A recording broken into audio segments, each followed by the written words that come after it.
हरे कृष्णा। पंढरपुर धाम की जय।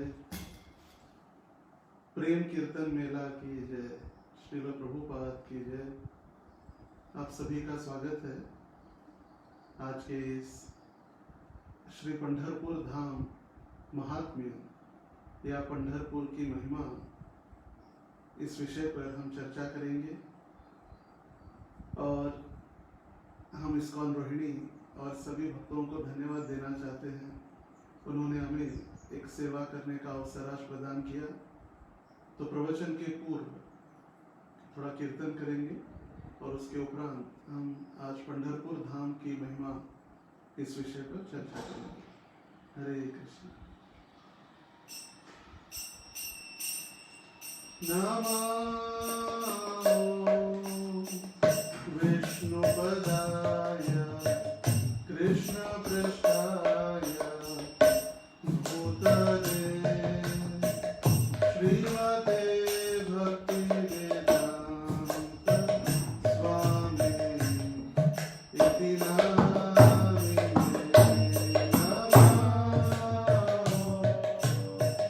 विष्णुपदाय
श्री श्री विठ्ठल रुक्मिणी की जय।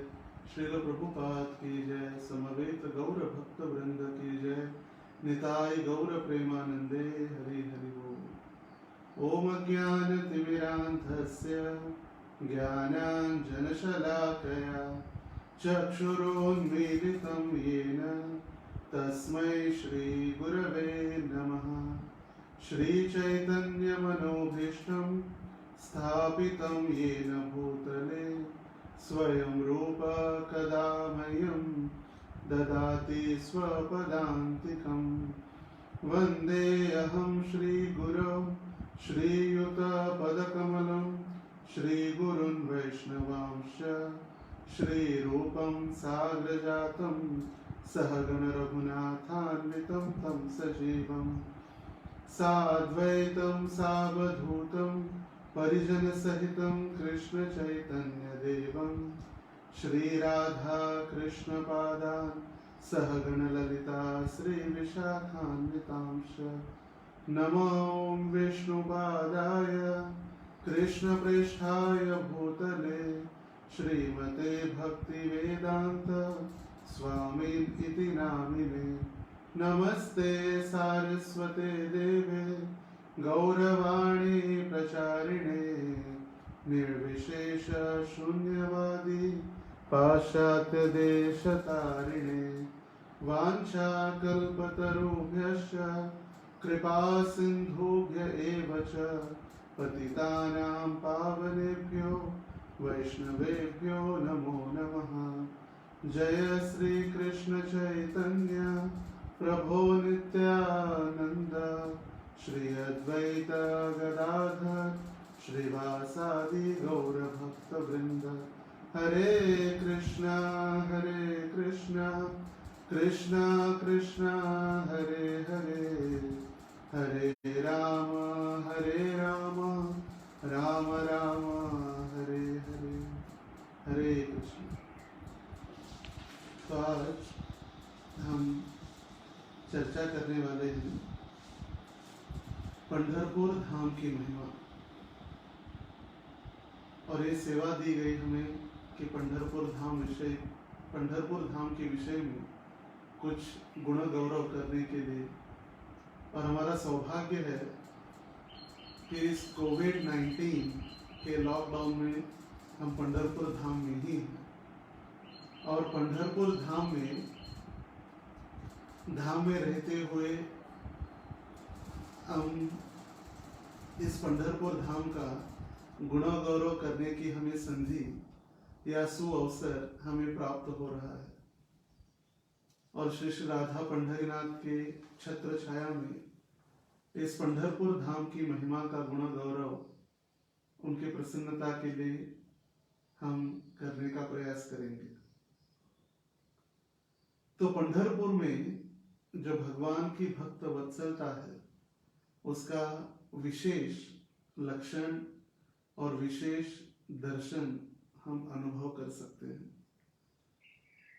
भक्तेभ्यो भक्त वत्सलः, जो भगवान भक्त वत्सल है।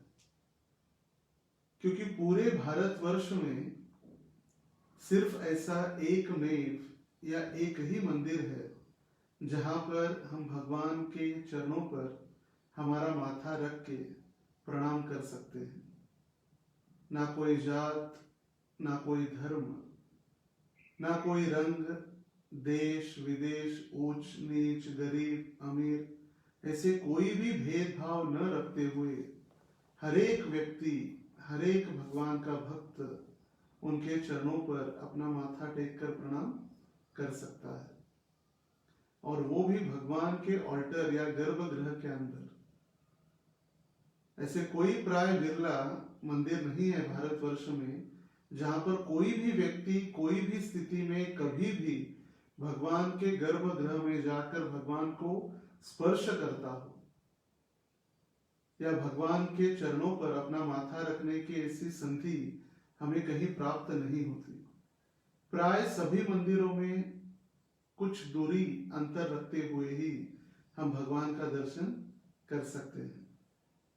मगर प्राय पंढरपुर की महिमा है जहां पर हरेक व्यक्ति फिर वो चाहे कोई देश का हो, कोई वर्ण का हो, कोई भी आश्रम का क्यों न हो, वो भगवान श्री विठ्ठल या पांडुरंग के चरणों पर अपना माथा स्पर्श कर सकता है।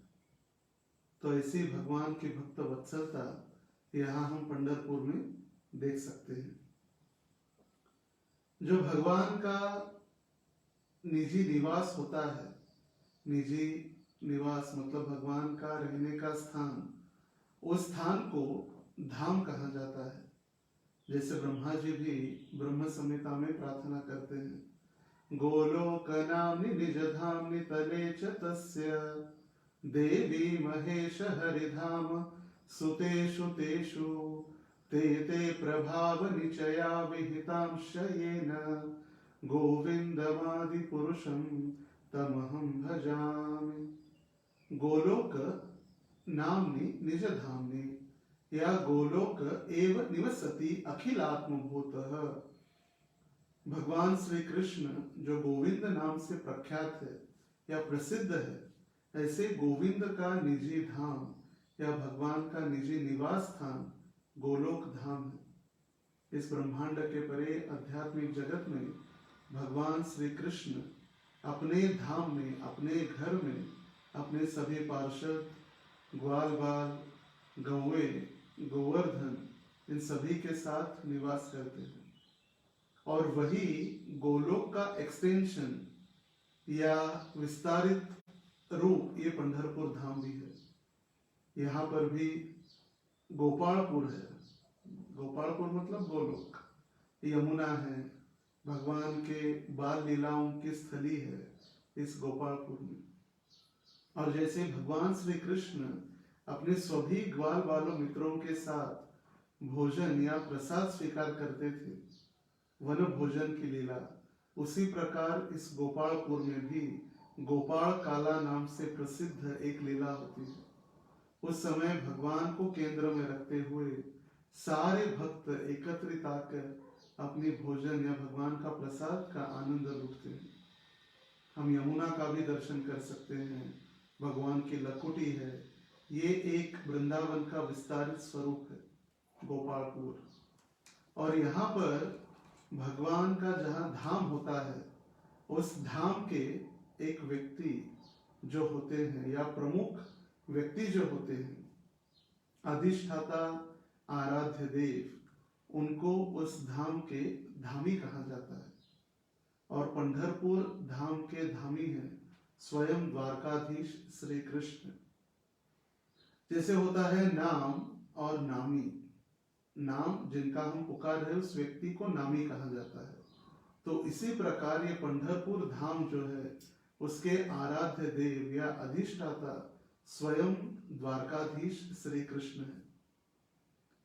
यहाँ पर भगवान श्री विठ्ठल के जो विग्रह है, महाराष्ट्र के प्रमुख आचार्यों में संत तुकाराम जो प्रसिद्ध आचार्य हुए, वो कहते हैं कि ये विठ्ठल जी का विग्रह या पांडुरंग का विग्रह किसी व्यक्ति ने, किसी शिल्पकार ने बनाया हुआ नहीं है या स्वयंभू विग्रह नहीं है। स्वयं द्वारकाधीश श्री कृष्ण पंढरपुर में आए, रुक्मिणी को ढूंढते ढूंढते द्वारका से यहाँ आए और अपने भक्त पुंडलीक के आज्ञा से या पुंडलीक के विनती से आज भी सारे भक्तों को दर्शन देने के लिए वो इसी स्थान पर खड़े हैं।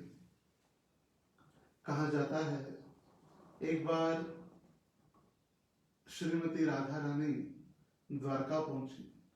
एक कल्प में एक कथा या वर्णन आता है, इतिहास, ये भगवान की जितनी भी लीलाएं हैं, ये कोई दंत कथा या काल्पनिक प्रसंग नहीं है, ये इतिहास है। जैसे महाभारत का इतिहास है, रामायण एक इतिहास है, उसी प्रकार ये भी पंढरपुर धाम की महिमा या पंढरपुर धाम की लीला भी एक इतिहास है। जिस दिन श्रीमती राधा रानी द्वारका पहुंची और भगवान के साथ एक ही आसन पर इतने नजदीक राधा रानी को देखते हुए, और भगवान बहुत समय के उपरांत श्रीमती राधा रानी के साथ वार्तालाप या उनकी जब दिव्य लीलाएं प्रारंभ हुई तो भगवान को राधा रानी के इतने नजदीक पाकर रुक्मिणी क्रोधित हो गई। और जैसे राधा रानी की मान लीला होती है उसी प्रकार रुक्मिणी भी अपनी मान लीला या क्रोधवश पंढरपुर में दिंडीर वन नामक एक छोटा वन है और वहां पर आ गई। जैसे महाराष्ट्र के सभी लोग कहते हैं रुक्मिणी महाराष्ट्रियन है, क्योंकि रुक्मिणी का जन्म स्थान कौंडिन्यपुर है। श्री सुखदेव गोस्वामी भागवत में वर्णन करते हैं कुंडीनपुर राजा भीष्मक की राजधानी कुंडीनपुर, और उसको ही आज कौंडिन्यपुर कहा जाता है। अमरावती से लगभग 40 किलोमीटर दूरी पर यह स्थान है और यहीं से इसी कौंडिन्यपुर में रुक्मिणी का जन्म हुआ। रुक्मिणी अपने माता पिता के आश्रय में बढ़ती गई और जब युवती बन गई और विवाह की तैयारियां चल रही थी तो रुक्मिणी के भाई रुक्मी इनकी इच्छा थी कि रुक्मिणी का विवाह शिशुपाल के साथ होना चाहिए, मगर रुक्मिणी ये नहीं चाहती थी, क्योंकि रुक्मिणी बचपन से ही भगवान श्री कृष्ण द्वारकाधीश के विषय की लीला या भगवान के विषय में श्रवण करते रहती। अलग अलग ब्राह्मण साधु संत जब कौंडिन्यपुर पहुंचते भीष्मक राजा के दरबार में तो भगवान की इन सारी लीलाओं का वर्णन ये रुक्मिणी महारानी सुनती और भगवान के प्रति उनका एक विशेष आकर्षण और प्रेम उत्पन्न हुआ था। और इसी कौंडिन्यपुर से जब विवाह की तैयारियां चल रही थी तो फर्स्ट एवर लव लेटर, सबसे पहला प्रेम पत्र रुक्मिणी ने भगवान द्वारकाधीश के लिए लिखा और एक ब्राह्मण के हाथों द्वारका भेज दिया। और जब भगवान श्री कृष्ण ने वो पत्र पढ़ा द्वारकाधीश द्वारकाधीश वहां से रथ लेकर निकले कौंडिन्यपुर की ओर और भगवान द्वारका से कौंडिन्यपुर आए एक रात के समय के अंदर। और प्रातः काल जब रुक्मिणी अंबिका माता, जैसे हम भागवत में वर्णन सुनते हैं कि सारी गोपियां कात्यायनी देवी से प्रार्थना करती, दुर्गा का ही एक स्वरूप कात्यायनी देवी। हेमंते प्रथमे मासी नंद ब्रज कुमारिका हेरुर्हविष्य भुंजानाम कात्यायन च व्रतम। सारी गोपियां कात्यायनी देवी का व्रत करती, किस लिए? भगवान श्री कृष्ण उन्हें अपने पति के रूप में प्राप्त हो, यही आराधना या प्रार्थना सारी गोपियां करती। तो इसी प्रकार आज रुक्मिणी गई है अंबिका माता के मंदिर में दर्शन के लिए, और अंबिका माता के दर्शन से ही, जैसे रुक्मिणी ने योजना बनाई थी भगवान के साथ कि मैं अंबिका माता के मंदिर में दर्शन के लिए जाऊंगी और वहां से आप मुझे मेरा अपहरण कर सकते हैं, तो रुक्मिणी महाराष्ट्र से और भगवान श्री कृष्ण द्वारकाधीश गुजरात से। तो यही रुक्मिणी जब मान लीला करने के लिए क्रोधित होकर पुनः महाराष्ट्र में आई और महाराष्ट्र में अपने मायके कौंडिन्यपुर न जाते हुए वो इस दिंडीर वन में आई। और दिंडीर वन में आते ही यहाँ पर भगवान श्री कृष्ण द्वारकाधीश परेशान होकर उनको ढूंढने के लिए उनके पीछे पीछे पीछे पीछे इस दिंडीर वन में आए। जैसे भगवान कहते हैं परित्राणाय साधूनाम विनाशाय च दुष्कृताम धर्म संस्थापनार्थाय संभवामि युगे युगे। भगवान का एक अवतार होता है, परंतु एक अवतार में भगवान कई सारे अपने उद्देश्य पूर्ण करते हैं। तो यहाँ जब विदर्भ राजा की कन्या रुक्मिणी दिंडीर वन में आई तो यहीं पर भगवान के एक शुद्ध भक्त पुंडलिक यहाँ पर भगवान की राह देख रहे थे। अपने माता पिता की सेवा करते हुए पुंडलीक स्वयं भगवान श्री कृष्ण या द्वारकाधीश की सेवा में इतने लीन थे कि उनको भी दर्शन देना था, और उनको दर्शन देने के हेतु से भी भगवान इस पंढरपुर धाम में प्रकट हुए। तो ये भक्तराज पुंडलीक ये अपने पिछले जन्म में मुचकुंद थे, और भगवान श्री कृष्ण काल यवन का उद्धार करने के लिए जब वहां पर आए तो मुचकुंद ने उनसे प्रार्थना की थी, हे भगवान, आप सदैव मेरे आंखों के सामने रहिए। और इस मुचकुंद की प्रार्थना को पूरा करने के लिए स्वयं भगवान श्री कृष्ण आज भी अनुग्रहितोस्मि अपने भक्तों पर अनुग्रह करने के लिए यहाँ पर कमर पर हाथ रख के खड़े हैं। कमर पे हाथ रखना मतलब भगवान वेट कर रहे, राह थक रहे हैं। आप सभी दिल्ली के भक्त भी या पूरे भारतवर्ष से पूरे पृथ्वी के भक्त यहाँ पर आएंगे और भगवान का दर्शन करेंगे, इसीलिए भगवान राह देख रहे सबकी। और एक कारण है कमर पर हाथ रखने का, भगवान कह रहे यदि आप मेरे चरणों के पास आ गए या मेरे चरणों में दर्शन के लिए आ गए तो ये पूरा भव सागर जो है ये सिर्फ कमर तक ही रह जाएगा, पूरा उसके अंदर पानी में डूबने की आवश्यकता नहीं है। भव सागर में ये भव सागर सिर्फ कमर तक ही रह जाएगा।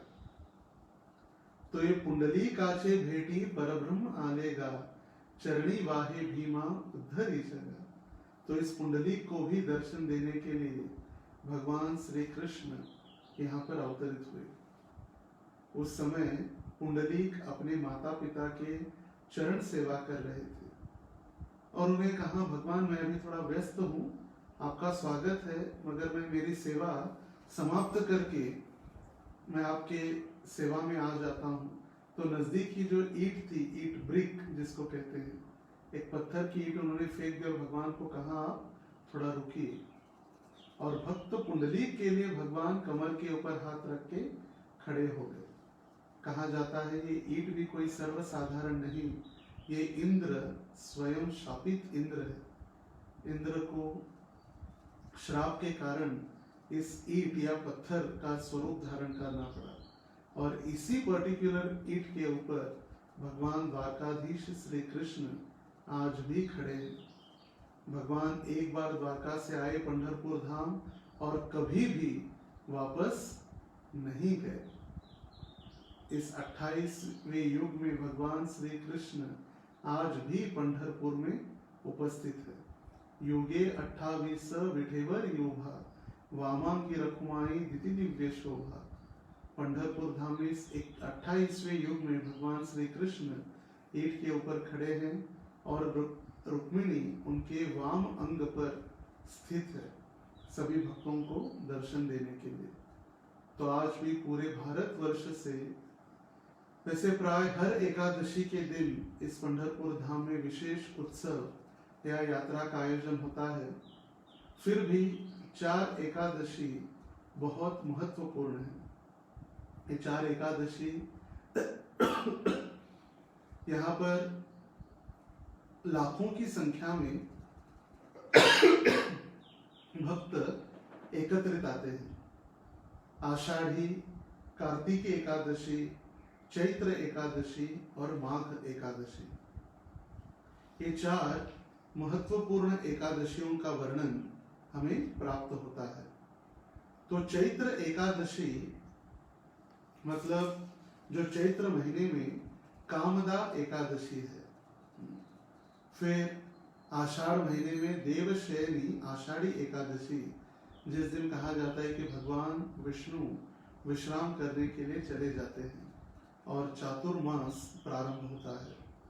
फिर कार्तिक में उत्थान एकादशी, देव उत्थान, जिस दिन सारे भगवान उठते हैं अपनी योग निद्रा को त्याग करते हुए। और माघ महीने में जया एकादशी। ये 4 एकादशियों में सबसे श्रेष्ठ एकादशी है आषाढ़ एकादशी।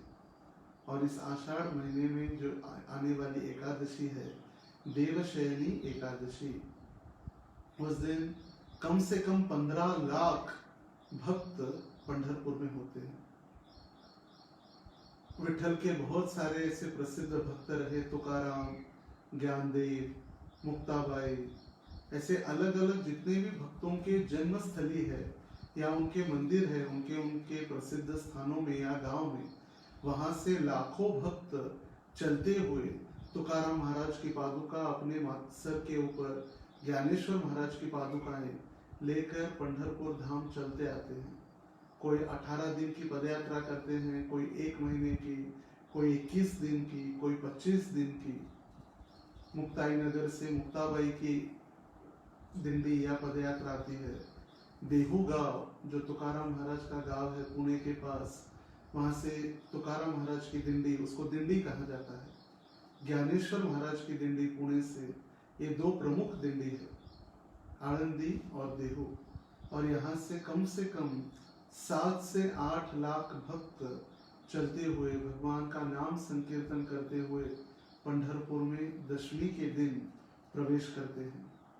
और सिर्फ एक क्षण, भगवान का एक क्षण दर्शन होता है, चरण दर्शन। और उस एक क्षण के लिए सारे भक्त 20 घंटे, 40 घंटे, कभी कभी 70-75 घंटे लाइन में खड़े रहते हैं, जिसको वारी कहा जाता है। वारी मतलब लाइन। और इसीलिए उन भक्तों को कहा जाता है वारकरी। वारकरी मतलब चलते हुए आकर भगवान श्री कृष्ण या पांडुरंग का दर्शन करते हैं। देवाची ये दारी उभा क्षण भरी, तेणे मुक्तिचारी साधिल्या, हरि मुखे म्हण, पुण्याची गणना कोण करी।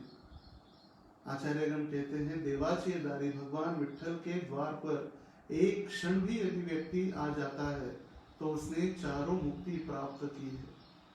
और ऐसे दयालु भगवान विठल इस पंढरपुर धाम में स्थित है। पंढरपुर का स्थान का महिमा, पंढरपुर में रहने के साथ साथ पंढरीचा वास, चंद्रभागे स्नान, आणिक दर्शन विठ्ठलाचे। पंढरपुर में रहना या पंढरपुर का धाम वास, चंद्रभागा स्नान, जैसे गंगा यमुना है उसी प्रकार भीमाणी चंद्रभागा, तुझा चरणी चारे गंगा, भीमाणी चंद्रभागा। ये चंद्रभागा नदी गंगा नदी से अभिन्न है, क्योंकि भगवान के चरणों में ये बह रही है। चंद्रभागा मतलब अर्ध चंद्र के स्वरूप ये चंद्रभागा नदी पूरे पंढरपुर धाम में प्रवाह करती है, चंद्र की भांति। और इसीलिए इस पवित्र नदी का नाम है चंद्रभागा। और इसी चंद्रभागा नदी के तट पर बहुत सारे प्रसिद्ध पुंडलीक घाट, उद्धव घाट, दत्त घाट, ऐसे बहुत सारे घाट प्रसिद्ध है। और उन्हीं में से एक प्रसिद्ध घाट श्रील प्रभुपाद घाट है। अंतर्राष्ट्रीय कृष्ण भावनामृत संघ के संस्थापक आचार्य इनका गुण गौरव इस पंढरपुर धाम में बढ़ाने के लिए श्रील प्रभुपाद जी के नाम से प्रभुपाद घाट, 600 मीटर लंबा ये घाट बहुत सुंदर और विशाल है। भक्तगण जब इस घाट का दर्शन करते हैं तो प्राय कुसुम सरोवर की स्मरण और याद आती है सभी भक्तों को। ये पंढरपुर धाम सिर्फ भगवान श्री विठल और द्वारकाधीश के आने से प्रसिद्ध नहीं है, अपितु गौड़ीय संप्रदाय में भी बहुत सारा महिमा इस पंढरपुर धाम से जुड़ी हुई घटनाएं भी है। यहाँ पर स्वयं नित्यानंद प्रभु भी पंढरपुर धाम की यात्रा में आए थे। बलराम जी जब कुरुक्षेत्र का युद्ध भूमि पर युद्ध हुआ, महाभारत का युद्ध, उस समय बलराम जी भी इस पंढरपुर धाम में उन्होंने अपनी लीलाएं की। यहाँ पर आकर उन्होंने अपना दर्शन सारे पंढरपुर वासियों को दिया था। और वही बलराम ब्रजेंद्र नंदन जय सची सुत होइलो से बलराम होइल निताय। और वही बलराम अभी नित्यानंद प्रभु बने हैं, ब्रजेंद्र नंदन नंद महाराज के पुत्र बने हैं चैतन्य महाप्रभु। ब्रजेंद्र नंदन जय सची सुत बने हैं, और बलराम जी बने हैं नित्यानंद प्रभु। जब बलराम जी एक चक्र धाम में थे, तो एक चक्र धाम में एक सन्यासी पहुंचे और नित्यानंद प्रभु के पिता हड़ाई पंडित से उन्होंने विनती की कि आप यदि मुझे प्रसन्न करना चाहते हैं या मुझे कोई भिक्षा यदि आप देना ही चाहते हैं, तो आपका ये सुंदर पुत्र नित्यानंद को मुझे दीजिए। मैं पूरे भारतवर्ष में अलग अलग यात्राएं करते रहता हूँ, तीर्थ यात्रा पे जाते रहता हूँ, तो आपका ये पुत्र मुझे यात्रा के समय में ये मेरा सहयोग करेगा, मुझे मदद करेगा, और इसे मुझे दीजिए। जैसे दशरथ से प्रभु रामचंद्र को मांगा गया था, और वही स्थिति अभी हड़ाई पंडित की हो गई थी। और बड़े ही दुख के साथ, एक विरह प्रेम के साथ हड़ाई पंडित ने नित्यानंद प्रभु को शंकरारण्य के साथ जाने के लिए अनुमति दे दी। और ये शंकरारण्य स्वयं विश्व रूप है। विश्वंभर चैतन्य महाप्रभु और विश्व रूप चैतन्य महाप्रभु के बड़े भाई ये विश्व रूप, जिनका सन्यास का नाम शंकरारण्य स्वामी था। और इस शंकरारण्य स्वामी के साथ नित्यानंद प्रभु पंढरपुर आए। और देखिए, विश्व रूप ने भी पंढरपुर धाम, पूरे भारतवर्ष में पंढरपुर धाम में रहने के लिए वो तैयार हो गए, या पंढरपुर धाम को सिलेक्ट किया उन्होंने। यहाँ पर अपनी सारी लीलाएं उन्होंने की, और इसी पंढरपुर धाम से वो अपने निज धाम गोलोक वृंदावन वापस चले गए। परंतु नित्यानंद प्रभु रहे, और भक्ति रत्नाकर नामक जो ग्रंथ है, वैष्णव गौड़ीय ग्रंथ, उसके पंचम तरंग में वर्णन आता है कि इसी पंढरपुर धाम में नित्यानंद प्रभु ने लक्ष्मीपति तीर्थ, जो हमारे गौड़ीय संप्रदाय या ब्रह्म मध्व गौड़ीय संप्रदाय के एक महान आचार्य रहे, उनसे उन्होंने दीक्षा प्राप्त की। और इसीलिए पंढरपुर धाम में ये बहुत महत्वपूर्ण स्थान है, यहाँ पर हमारे आदि गुरु बलराम जी या स्वयं नित्यानंद प्रभु की दीक्षा पंढरपुर धाम में हुई। और इसीलिए ये गौड़ीय संप्रदाय में गौड़ीय भक्तों के लिए बहुत महत्वपूर्ण स्थान है। और सिर्फ नित्यानंद प्रभु ही नहीं, नित्यानंद प्रभु के पीछे पीछे स्वयं चैतन्य महाप्रभु भी पंढरपुर धाम में आए। अपनी दक्षिण भारत की यात्रा में अपना चैतन्य महाप्रभु ने कटवा में संन्यास लेने के उपरांत जगन्नाथपुरी में रहने लगे, और अपने 18 साल जगन्नाथपुरी में रहे, और 6 वर्ष वृंदावन और दक्षिण भारत की यात्रा के समय में चैतन्य महाप्रभु 11 दिन पंढरपुर में रहे। स्वयं भगवान श्री कृष्ण चैतन्य, राधा कृष्ण नाहे अन्य। और ये चैतन्य महाप्रभु पंढरपुर में अपने दिव्य लीलाएं उन्होंने की, और 11 दिन वो पंढरपुर धाम में रहे। चैतन्य चरितामृत नामक जो ग्रंथ है, उसके मध्य लीला के अध्याय 9 चैतन्य महाप्रभु की तीर्थ यात्रा, इस अध्याय में वर्णन आता है। अलग अलग स्थानों का दर्शन करते हुए सचिनंदन दक्षिण भारत से जब महाराष्ट्र में आए, तो महाराष्ट्र में सबसे पहला वर्णन है, कोल्हापुरे लक्ष्मी देखी देखे न क्षीर भगवती, लांग गणेश देखी देखे न चोर पार्वती। तदनंतर श्री चैतन्य महाप्रभु कोल्हापुर आए, और वहां पर उन्होंने क्षीर भगवती मंदिर में महालक्ष्मी का दर्शन किया, और उसी के साथ साथ उन्होंने लांग गणपति और पार्वती जी का भी दर्शन किया। और कोल्हापुर से आगे चलकर चैतन्य महाप्रभु इस पंढरपुर धाम में उन्होंने प्रवेश किया है। तथा है ते पांढरपुरे आईला गौरचंद्र, विठ्ठल ठाकुर देखी पाईला आनंद। वहां से मतलब कोल्हापुर से चैतन्य महाप्रभु पंढरपुर क्षेत्र में आए। उन्होंने श्री मंदिर में भगवान विठ्ठल के दर्शन किए और विठ्ठल का दर्शन करने के उपरांत उनको बहुत आनंद प्राप्त हुआ। स्वयं भगवान का भी दर्शन कर रहे हैं। श्री कृष्ण चैतन्य द्वारकाधीश का दर्शन करते हुए आनंद के सागर में वो डूब गए।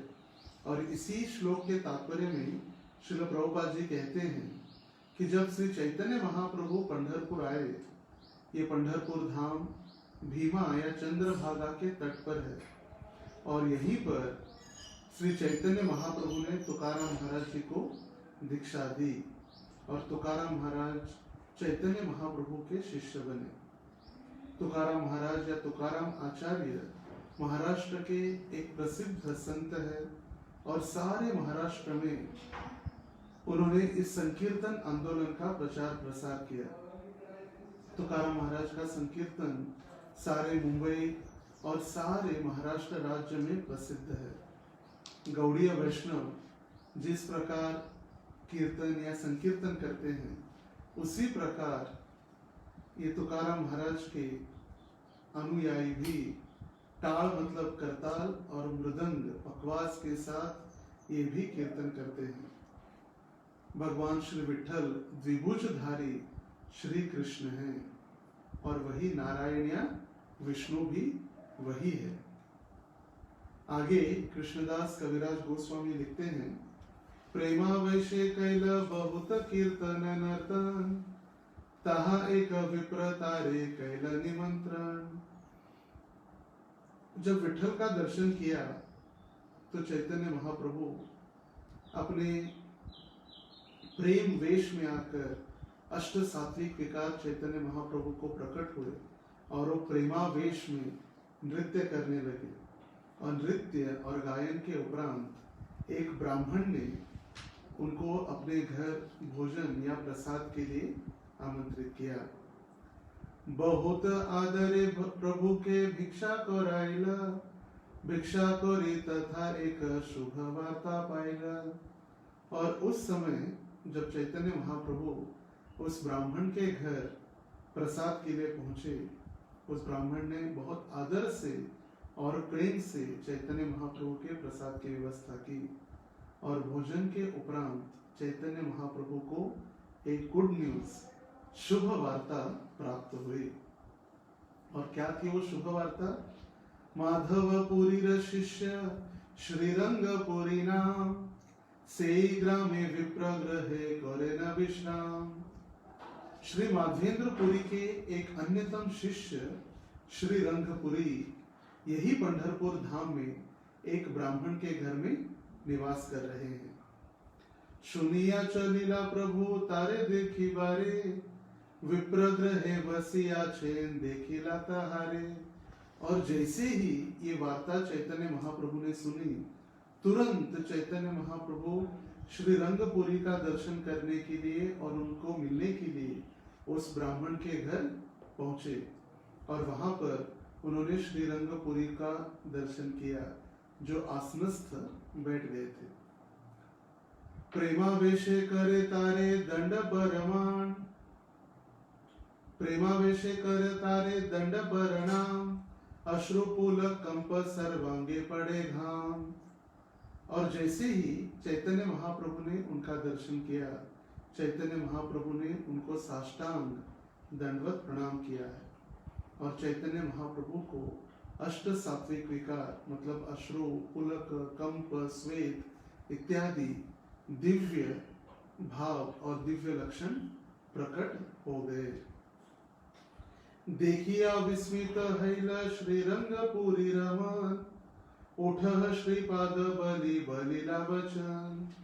और ऐसी अवस्था अष्ट सात्विक विकार को देखते हुए श्री रंगपुरी विस्मित हो गए और आश्चर्यचकित हो गए से शुद्ध अष्ट सात्विक विकार का दर्शन करते हुए, और वो चैतन्य महाप्रभु को कहने लगे, हे श्रीपाद उठिए।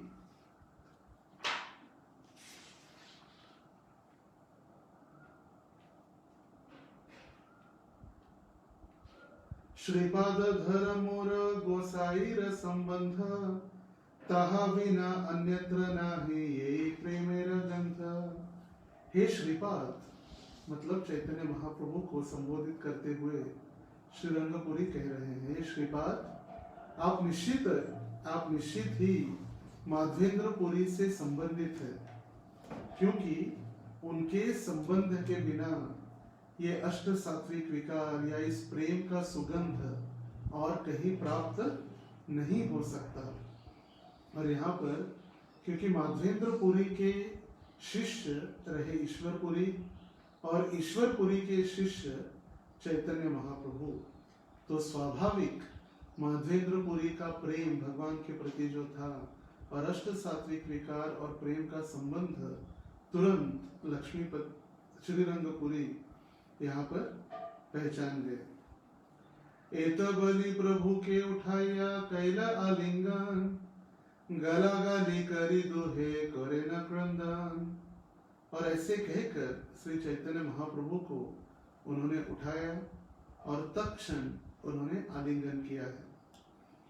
और आलिंगन हो करने के उपरांत ये दोनों शुद्ध भक्त, यहाँ स्वयं भगवान श्री कृष्ण भी एक भक्त की भूमिका निभा रहे हैं और श्री रंगपुरी भी एक शुद्ध भक्त की भूमिका निभा रहे हैं। तो दोनों बहुत समय तक प्रेम के आवेश में आकर क्रंदन करने लगे। क्षणे के आवेश छाड़े दुहार धैर्य हैला, ईश्वर पूरी संबंध गोसाई जानाइला। और कुछ समय के उपरांत दोनों भी शांत हो गए, अपने आवेश को उन्होंने नियंत्रण किया और चैतन्य महाप्रभु अपना ईश्वरपुरी के साथ जो उनका संबंध है वो श्रीरंगपुरी को उन्होंने कहने लगे। और वो कहने लगे कि स्वयं श्री ईश्वरपुरी मेरे आध्यात्मिक गुरु है। और आगे चैतन्य महाप्रभु की लीलाएं क्या है। अद्भुत प्रेमेर वन्या दुहार उथ लीला, दोहे मान्य करी दोहे आनंदे वसीला। और दोनों का हृदय आनंद से प्रेमोन्माद हो गया और दोनों भी प्रेम के इस आनंद में डूब गए और एक दूसरे को आदर देते हुए बहुत आनंद के साथ दोनों अभी दिव्य वार्ता या कृष्ण कथा करने के लिए बैठ गए। जब भक्त एकत्रित आते हैं तो क्या करते हैं? भगवान की लीलाएं और भगवान के दिव्य गुण गौरव, भगवान की कीर्ति का गुण गौरव, जिसे कीर्तन कहा जाता है। एक होता है कीर्तन करताल और मृदंग के साथ भगवान के नामों का उच्चारण करना, और ये भी कीर्तन है भगवान के गुण और लीलाओं की कीर्ति का वर्णन करना, इसे भी कीर्तन कहा जाता है। दुई जने कृष्ण कथा कहे रात्रि दिने, यही मते गोलाइल 5-7 दिने। और इस तरीके से 5 से 7 दिन तक दिन रात निरंतर भगवान श्री कृष्ण की उन्होंने कथा की। और इस प्रकार भगवत चर्चा में ही उन्होंने अपने सारे दिन और रात्र व्यतीत किए। कौतुके पूरी तारे पूछिला जन्म स्थान, गोसाई कौतुक कहे न नवद्वीप नाम।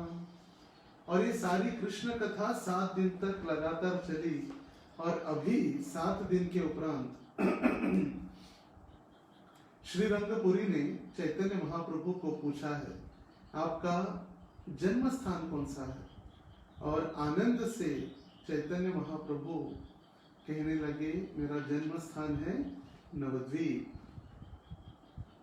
श्री माधवपुरी रसंगे श्रीरंगपुरी, पूर्वी आसिया छिलाते हो नदिया नगरी। श्रीरंगपुरी माधवेंद्रपुरी के साथ नदिया नगर गए थे और उस समय के कुछ प्रसंग उनको स्मरण हुआ है। जगन्नाथ मिश्र घरे भिक्षा ये करेला, अपूर्व मोचार खंड ताहाते खाइला। और अभी श्रीरंगपुरी उनको सारी वो लीलाएं या घटनाक्रम स्मरण हुआ और कहने लगे, मैं जब माधवेंद्रपुरी के साथ नवद्वीप पहुंचा तो वहां पर हम जगन्नाथ मिश्र नामक एक सदगृहस्थ के निवास पर पहुंचे और मुझे याद है इतने वर्ष बीत जाने के बाद भी जो उन्होंने केले के फूल की सब्जी जो बनाई थी, वो सब्जी हमने आज तक ऐसी सब्जी का आस्वादन नहीं किया है और आज तक मैं उस सब्जी को स्मरण रखता हूँ। जगन्नाथ मिश्र के घर। जगन्नाथेर ब्राह्मणी तेह महापतिव्रता, वात्सल्ये हैन तेह येन जगन्मता। श्रीरंगपुरी और उनकी पत्नी जो ब्राह्मणी थी, मतलब शची माता, ये दोनों बहुत सदगृहस्थ थे। शची माता महापतिव्रता थी और ये दोनों स्नेह के कारण जितने भी साधु संत और भक्त उनके घर पे भेंट देते, उनको सारे भक्तों को अपने निजी एक पुत्र के समान उनकी देखभाल करते, उनके प्रसाद की व्यवस्था और उनकी सेवा करते। रंधने निपुणता सम नाही त्रिभुवने, पुत्र सम स्नेह करें सन्यासी भोजने। जगन्नाथ मिश्र की पत्नी शची माता रसोई बनाने में बहुत निपुण थी और रसोई उनके समान त्रिभुवन में कोई नहीं कर सकता और हर सन्यासी के ऊपर अपने पुत्र के प्रति प्रेम से वो सभी को प्रसाद की सेवा करा रही थी, सबको भोजन करवा रही थी। तार एक योग्य पुत्र करिया छे सन्यास, शंकरारण्य नाम तार अल्प वयस। और उस समय श्रीरंगपुरी को याद आया कि उनका एक योग्य पुत्र था और उस योग्य पुत्र ने अपने कम आयु में ही सन्यास ग्रहण कर लिया था और उनका सन्यास का नाम हुआ शंकरारण्य स्वामी। यही तीर्थे शंकरारण्येर सिद्धि प्राप्ति हैला, प्रस्तावे श्रीरंगपुरी ऐतेक कहिला। और श्रीरंगपुरी चैतन्य महाप्रभु को कहने लगे, यही शंकरारण्य स्वामी, उन्होंने इस पवित्र स्थल, इस पंढरपुर धाम में अपनी सिद्धि को प्राप्त किया, मतलब वो अपने निज धाम गोलोक में उन्होंने प्रवेश किया है। और ये सुनने के लिए, वैसे तो चैतन्य महाप्रभु प्राय अंतर्यामी हैं, उनको सारी बातें पता थी, फिर भी चैतन्य महाप्रभु का जो एक उद्देश्य था दक्षिण भारत यात्रा में जाकर अपने भाई विश्वरूप या शंकरारण्य को ढूंढने का प्रयास अभी पूर्ण हुआ, जब उन्होंने सुना कि ही पंढरपुर धाम में उन्होंने समाधिस्थ या सिद्धि प्राप्त की है। और उस समय चैतन्य महाप्रभु श्रीरंगपुरी को कहने लगे, प्रभु कहे पूर्वाश्रमे तेह मोर भ्राता, जगन्नाथ मिश्र पूर्वाश्रमे मोर पिता। श्री चैतन्य महाप्रभु कहने लगे, मेरे पूर्व आश्रम में शंकरारण्य मेरे भाई थे, मेरे बड़े बंधु, और जगन्नाथ मिश्र मेरे पिता। यही मत दुई जने इष्ट गोष्ठी करी, द्वारका देखिते चलिला श्रीरंगपुरी।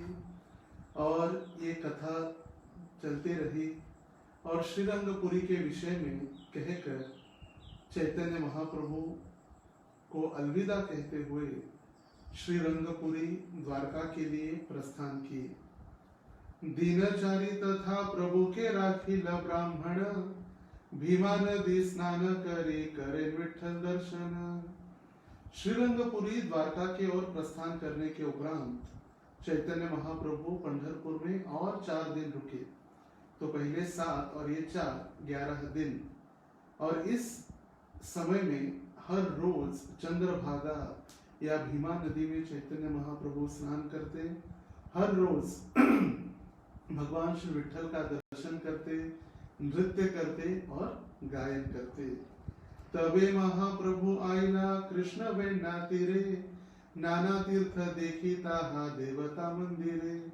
और इस प्रकार पंढरपुर धाम से चैतन्य महाप्रभु आगे सातारा के पास कृष्णा और वेण्णा नदी का संगम है, जहाँ पर बिल्वा मंगल ठाकुर द्वारा रचित कृष्ण कर्णामृत नामक ग्रंथ चैतन्य महाप्रभु को प्राप्त हुआ।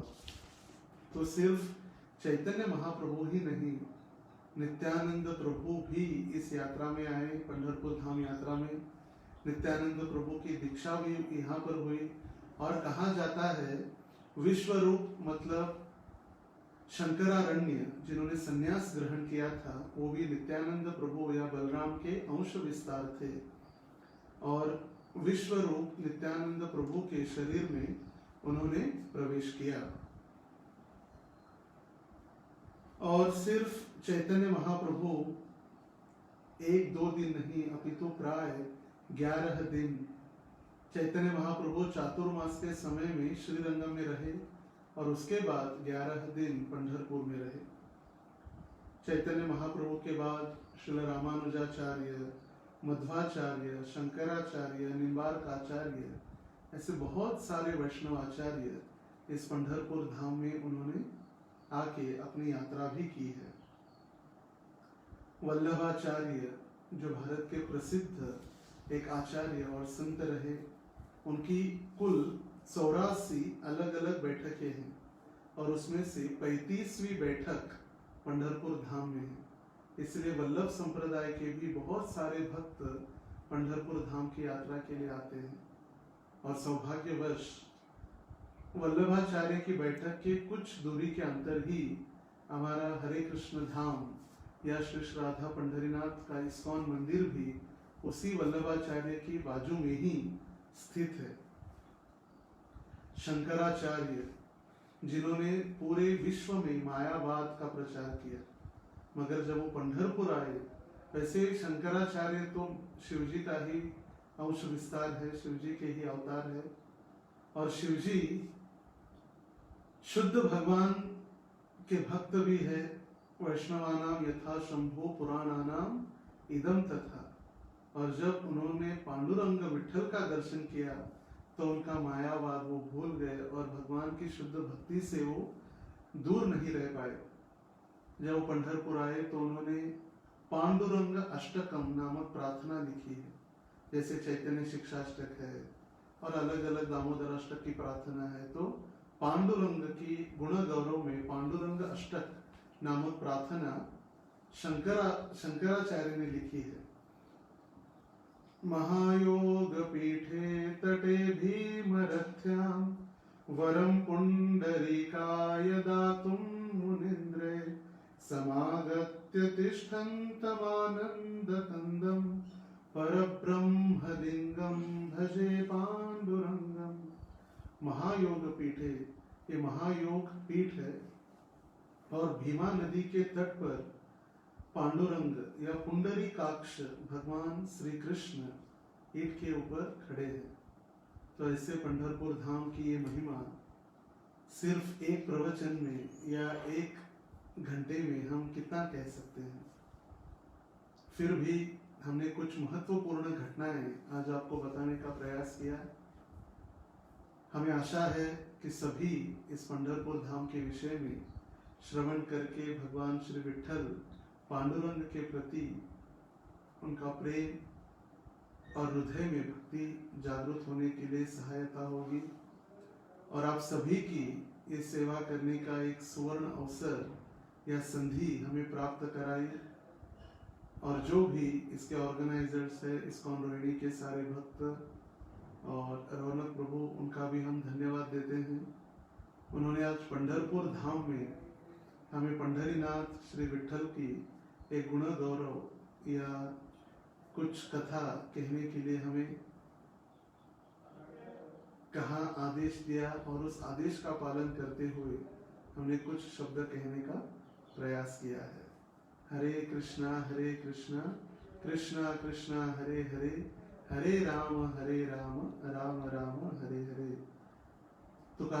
कहते हैं जो विठ्ठल के विग्रह है, यदि कोई व्यक्ति कहता है कि विठ्ठल के विग्रह किसी शिल्पकार या मूर्तिकार ने बनाए हैं, तो उसके मुंह में अनंत कीड़े पड़ जाएंगे। ये मूर्ति या विग्रह किसी ने तैयार नहीं किए, अभी तो ये स्वयं भगवान विठ्ठल जो द्वारका से आए हैं, वही आज तक हम सभी भक्तों को दर्शन देने के लिए यहाँ पर खड़े हैं। ऐसे भक्त वत्सल भगवान श्री विठ्ठल के चरणों में प्रार्थना करते हुए सभी को पुनः एक बार धन्यवाद। हरे कृष्ण। श्री श्री विठ्ठल रुक्मिणी की जय, श्री श्री राधा पंढरीनाथ की जय, श्रील प्रभुपाद की जय, निताय गौर प्रेमा।